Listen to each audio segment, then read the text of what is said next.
I never planned to become a writer, much less one of horror stories. My life was a series of dead-end jobs, each more unfulfilling than the last. By the time I reached my late 30s, I had already switched careers over 60 times. From janitor to insurance salesman, none of these jobs felt right. But everything changed when I discovered my talent for writing horror. It all began one sleepless night when the power was out, and the only source of light was the flickering candles around my tiny apartment.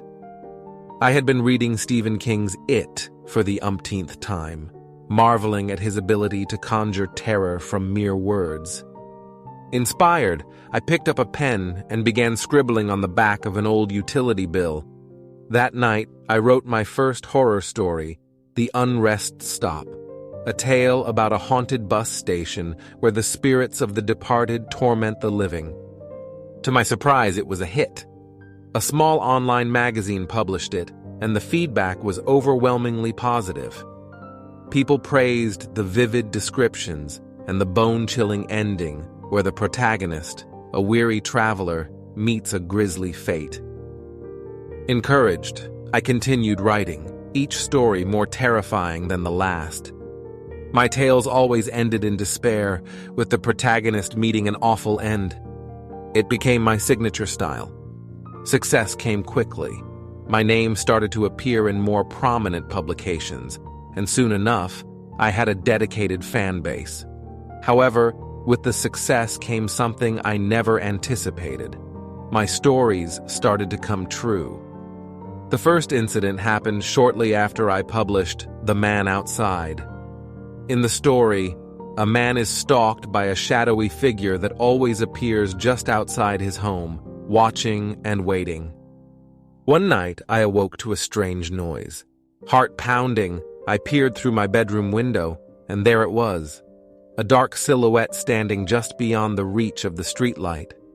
My blood ran cold as I realized it matched the description from my story perfectly. I watched, frozen, until the figure slowly backed away into the darkness. I tried to convince myself it was a coincidence, a trick of the light. But then the incidents became more frequent. Each new story I wrote seemed to come alive in the most horrifying ways. Protector Dad, about a father who becomes a vengeful spirit to protect his family, was followed by my own father's ghost appearing in my dreams, warning me of impending doom. I began to dread writing, but I couldn't stop. The stories demanded to be told, and with each one, the line between fiction and reality blurred further.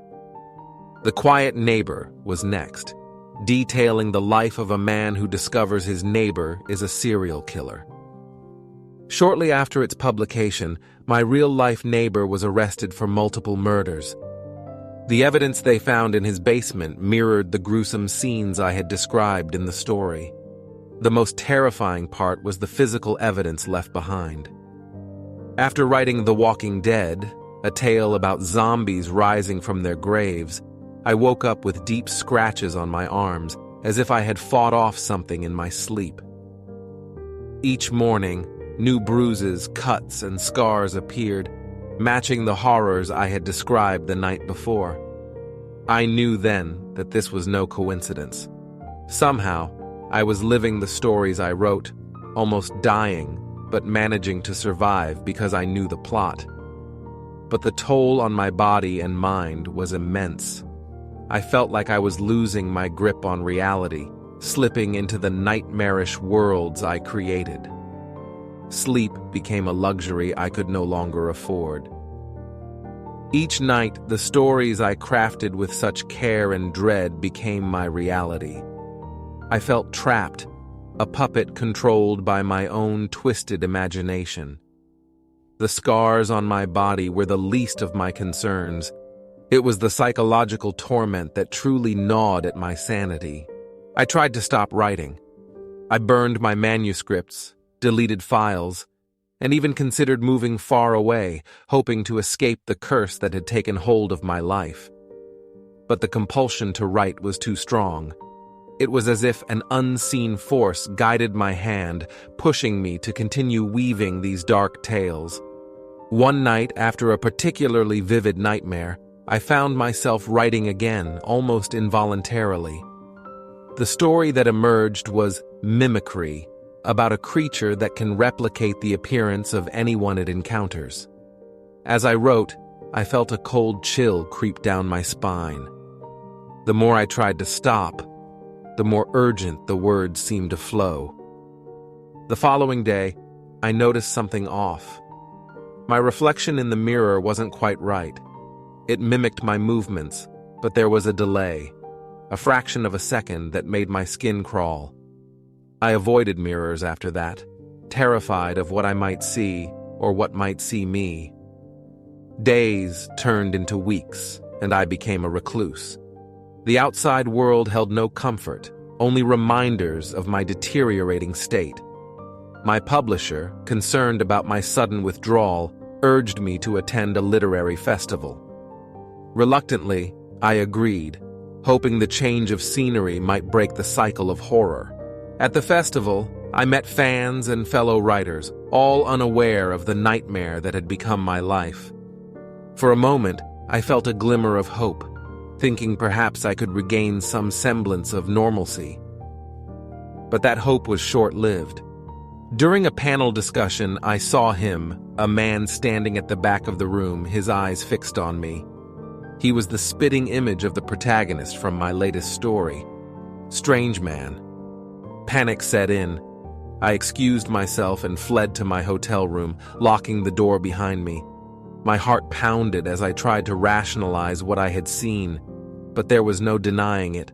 My stories were not just influencing reality, they were merging with it. The final straw came with Window Banging, a story about a relentless entity that terrorizes its victims by banging on their windows every night.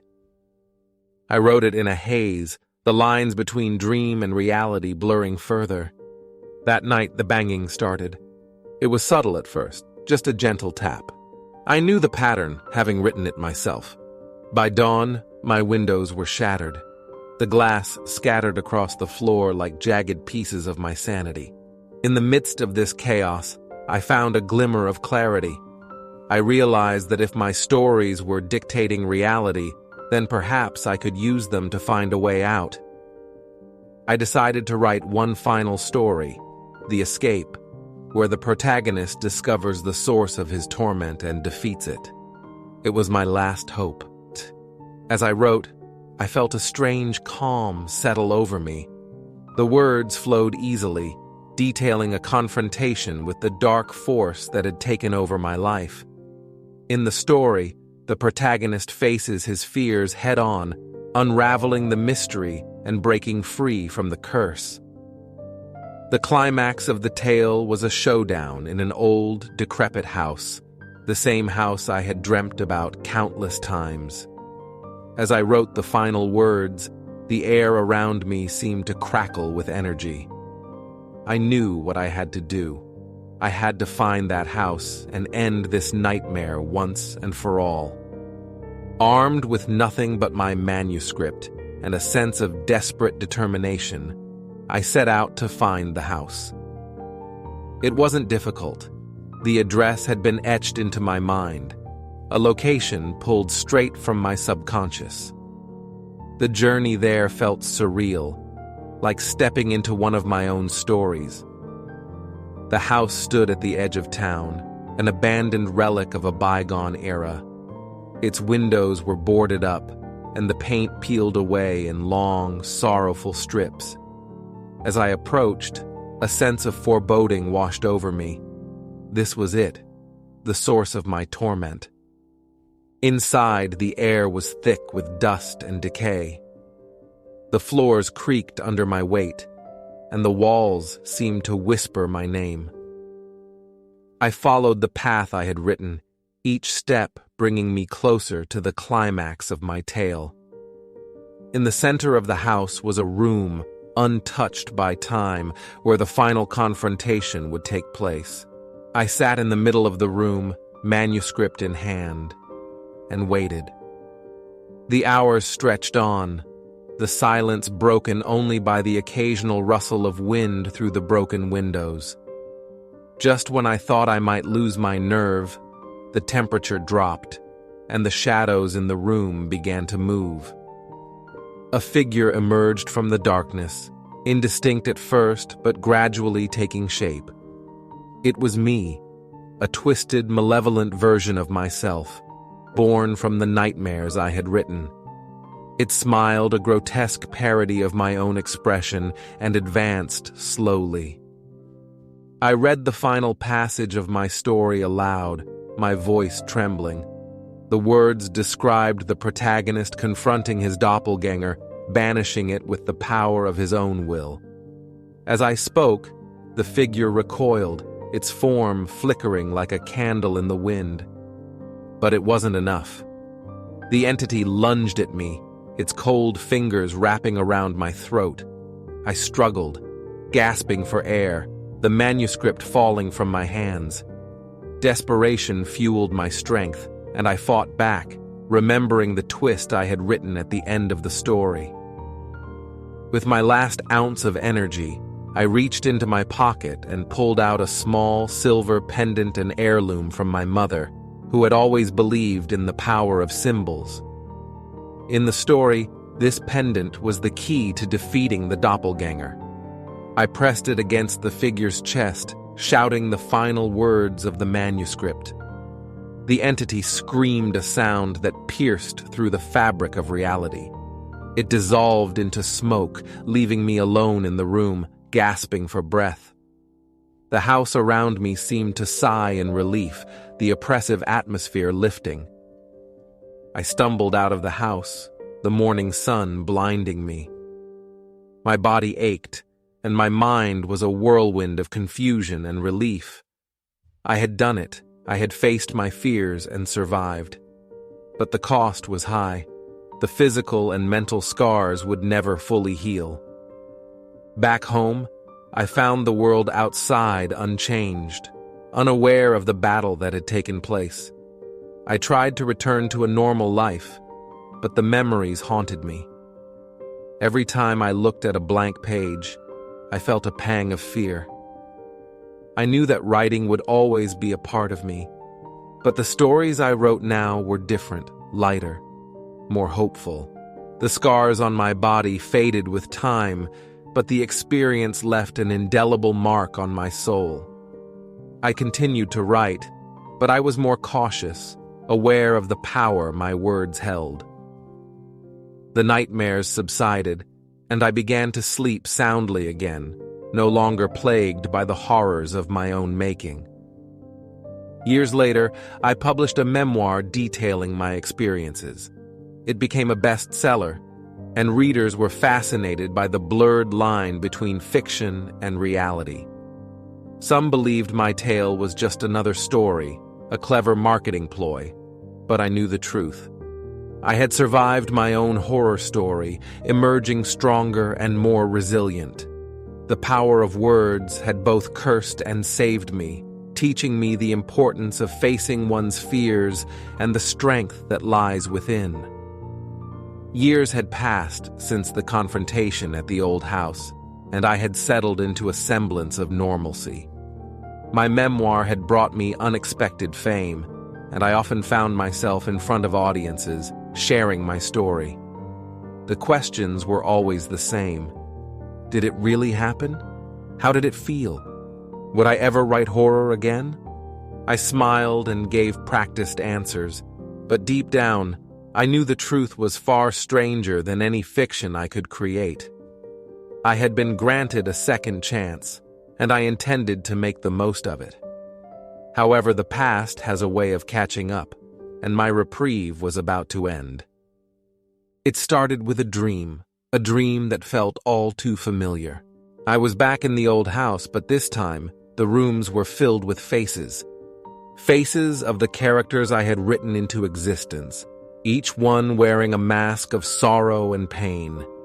They reached out to me, their eyes pleading for something I couldn't understand. I woke up drenched in sweat, the echo of their cries ringing in my ears. Despite my resolve to avoid horror, the compulsion to write returned stronger than ever.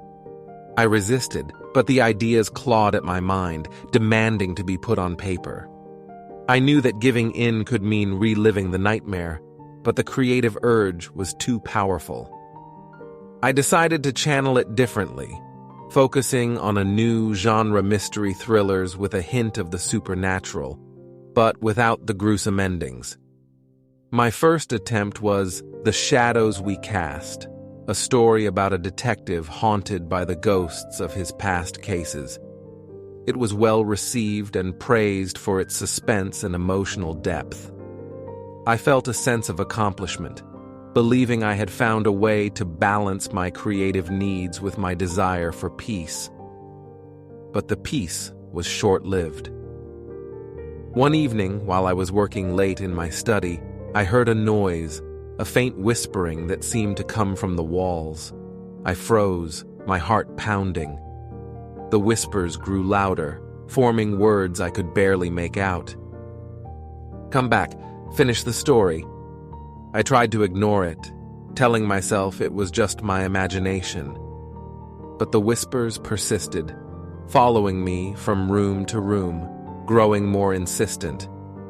I knew then that my past was not done with me. Determined to confront whatever was haunting me, I delved into my old stories, seeking clues. Each manuscript felt like a puzzle piece, leading me back to the source of my torment. I realized that the characters I had created were not merely figments of my imagination. They were real, in some twisted way, and they wanted closure. I decided to write one last horror story, The Reawakening, a tale that would bring all my characters together and give them the resolution they sought. It was a daunting task, one that required me to revisit the darkest corners of my mind. But I knew it was the only way to end the cycle. The Reawakening began as a story about a writer who discovers that his characters have come to life, seeking justice for the suffering he inflicted upon them. As I wrote, the lines between fiction and reality blurred once more. I felt their presence, watching over my shoulder, guiding my hand.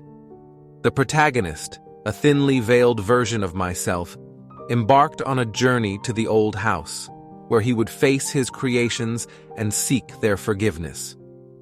The house became a character in its own right, a malevolent entity that thrived on the fear and pain within its walls.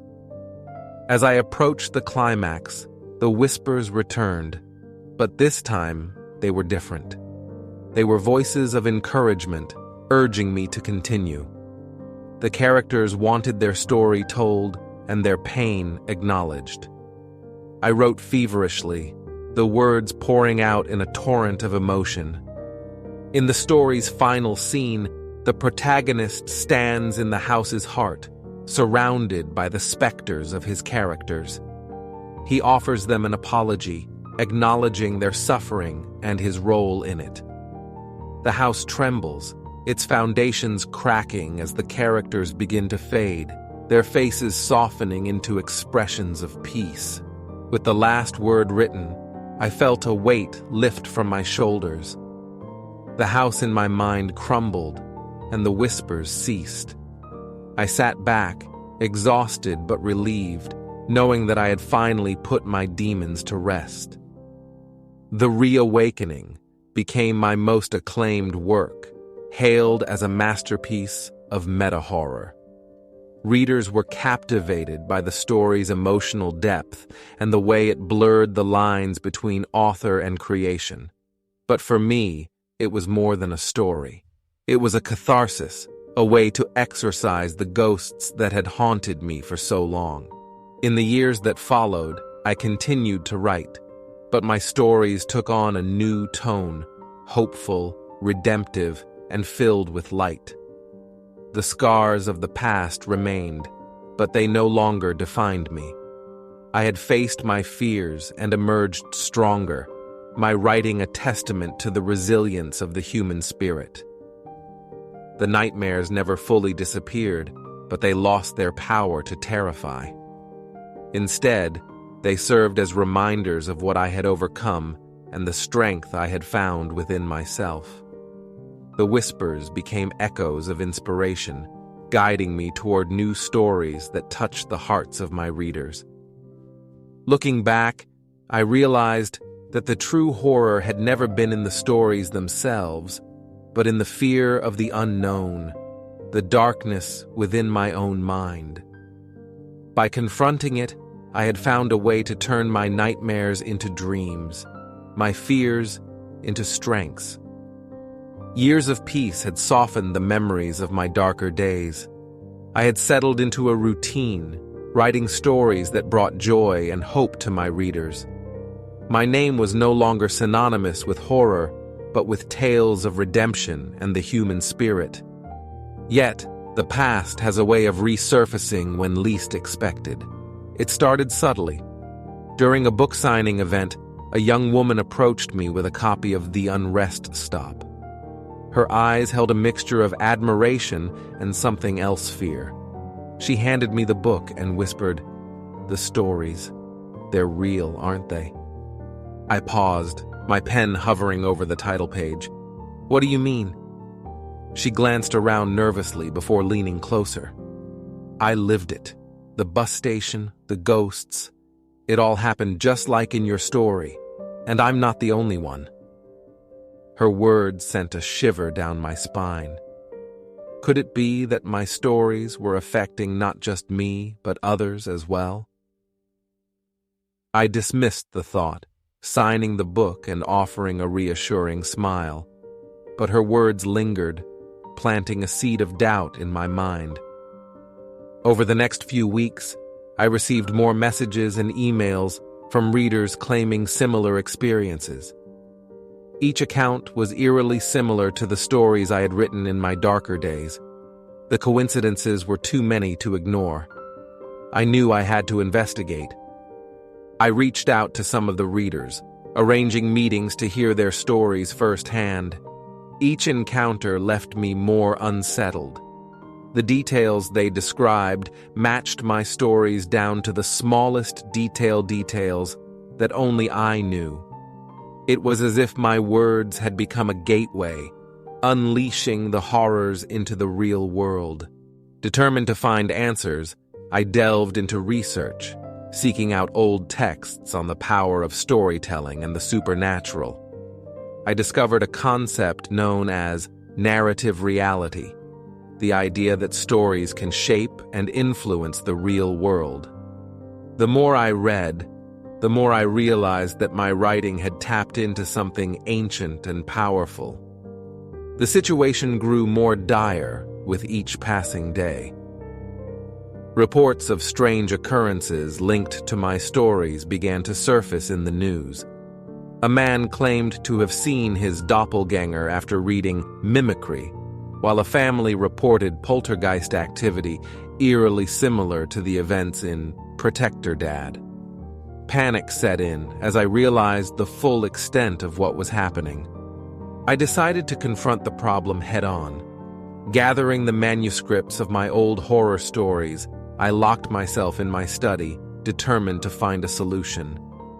I knew that the key lay within the stories themselves, hidden in the dark corners of my imagination.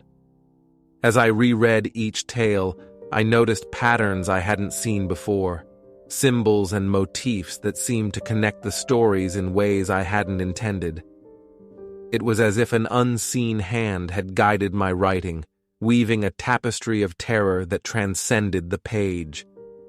In a moment of clarity, I realized that the only way to undo the damage was to write a new story, one that would counteract the darkness I had unleashed. It would be a story of hope and redemption, one that acknowledged the horrors but offered a way out.